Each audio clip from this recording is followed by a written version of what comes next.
Welcome to Mama Mosey Tarot. No captions, no hashtags, no trending sounds. If you're seeing me, it may be for a reason. I urge you to trust your intuition. What we're going to do is, I have the Slavic Lenormand, and we're going to use this. Isn't it pretty? When you can see it in the light.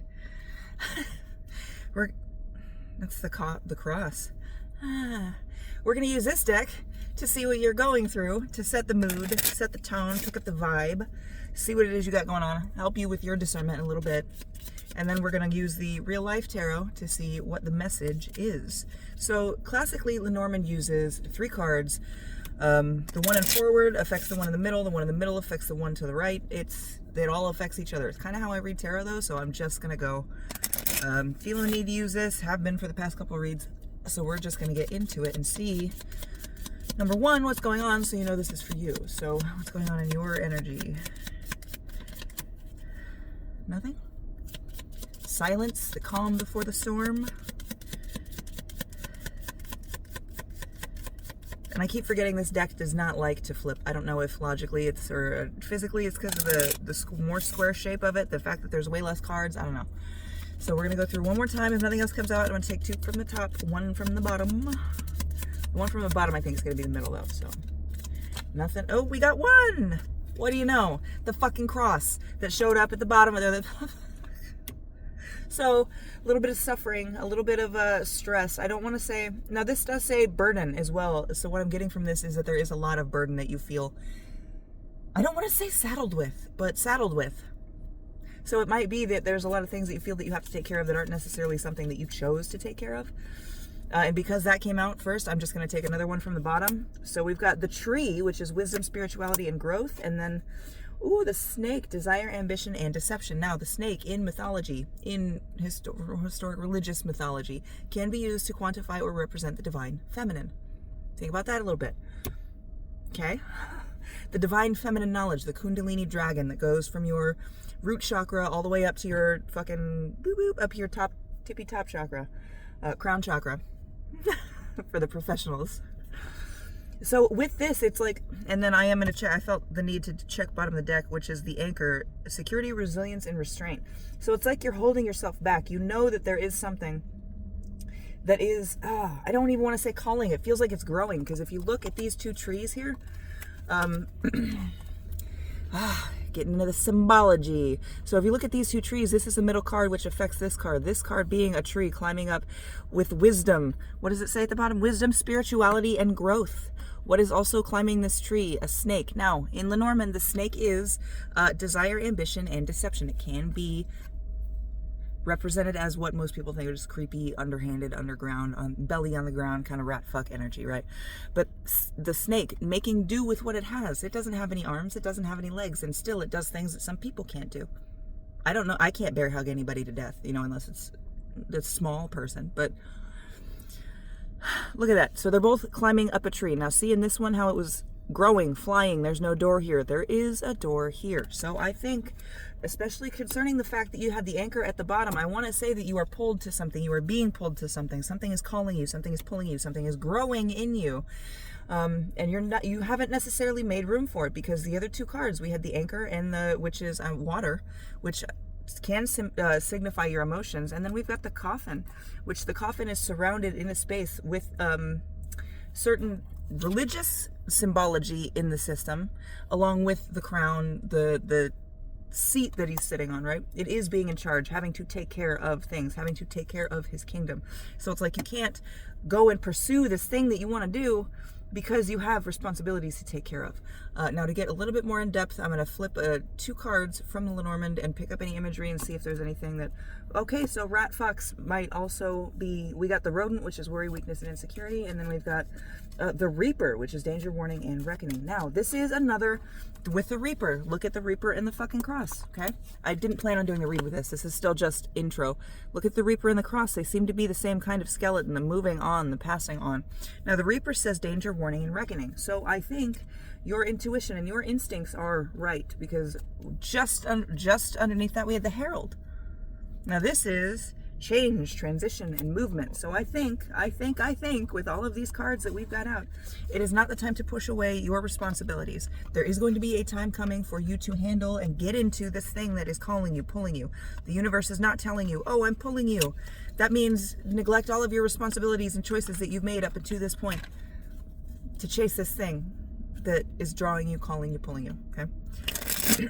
So I think the reason that you might be seeing me is so that you can understand and maybe kind of drive home the point that there is a time for everything and everything in its time. Now, time is a human construct, yes, but we are human beings. That is how we relate to the universe and the movement and the passing of the world and the chaos within it.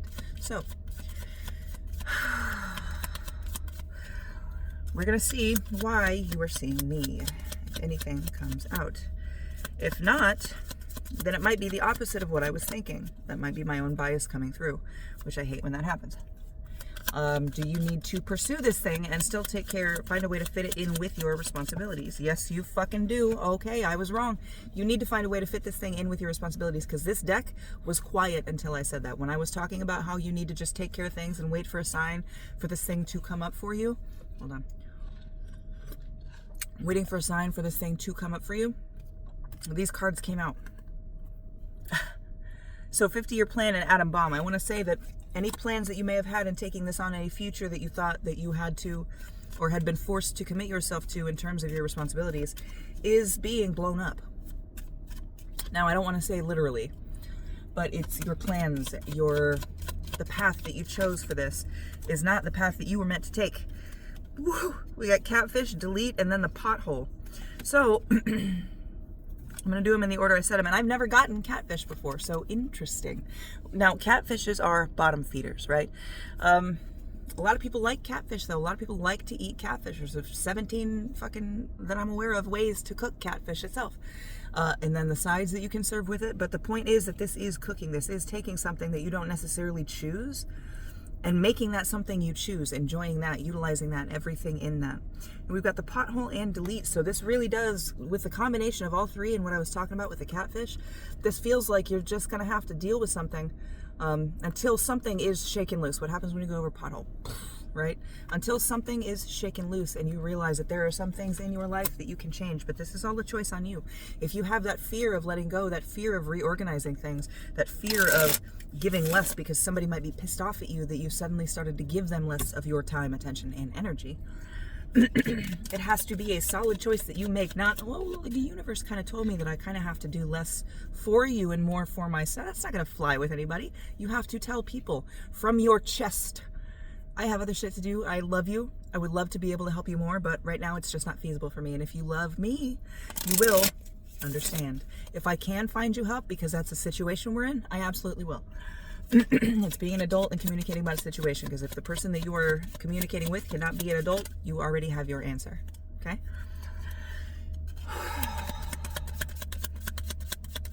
So I want to know, how are you supposed to figure out what you can move around, what you can shift around, what you can change, what you can lessen, what you need to strengthen, you know? So how do you know what direction to lean? It's going after what you want. Literally going after what you want. With the Amazon deliveries here, when you order something from Amazon, you find something you want, it gets delivered to your house. Amazon Prime used to be in a fucking day or less. Here we are. Amazon Prime is now a 5-day thing. Sorry, I'm not using the key.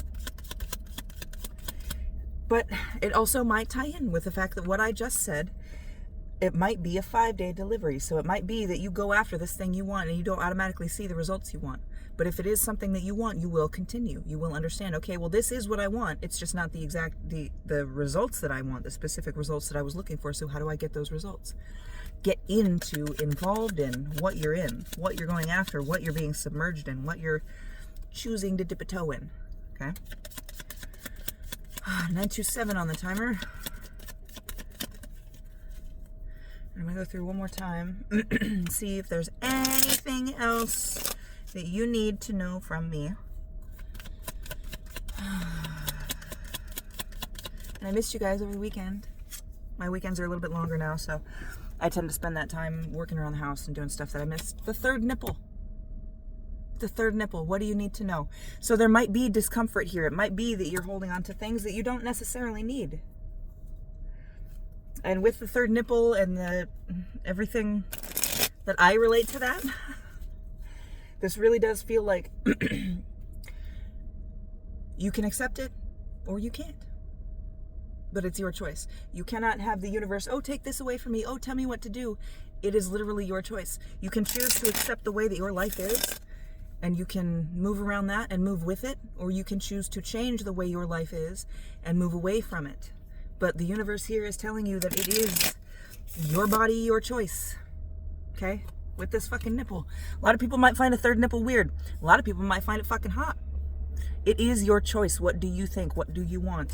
Are you so involved with the way that other people see you, the way that other people think that you should be, that you would let other people change something about yourself because you are still uncomfortable with it, because they told you you should be?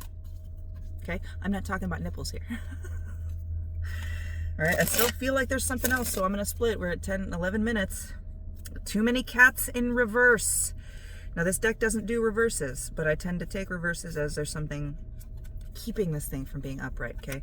But I get the feeling that I'm not supposed to do that here. This is just supposed to be upright. Too many cats. Make sure you don't have too many cats in the kitchen. Make sure there are not too many cats begging for your attention, demanding your attention at odd times when you are meant to be doing something else, okay? There is, and that does remind me, I'm going to say it because it came to my head, that does remind me of my fucking, the Queen of Strays card in the Alleyman's Tarot. Now, the Queen of Strays is a card about found family. And this thing, too many cats, you cannot collect people like Pogs or Pokemon cards, okay? In collecting people and loving them and caring for them, you have to understand your own boundaries. I'm not saying you're a terrible person. I'm saying there are only so many hours in the day. And if you keep collecting people like they're playing cards, somebody's going to get left out. And who's going to feel guilty for that? You know exactly who, okay? You are putting a lot of pressure on yourself and on everybody else. These people that wanted to be involved with you, it was because they wanted your time, not an iota of it, okay? They wanted to form a connection with you. They didn't want that.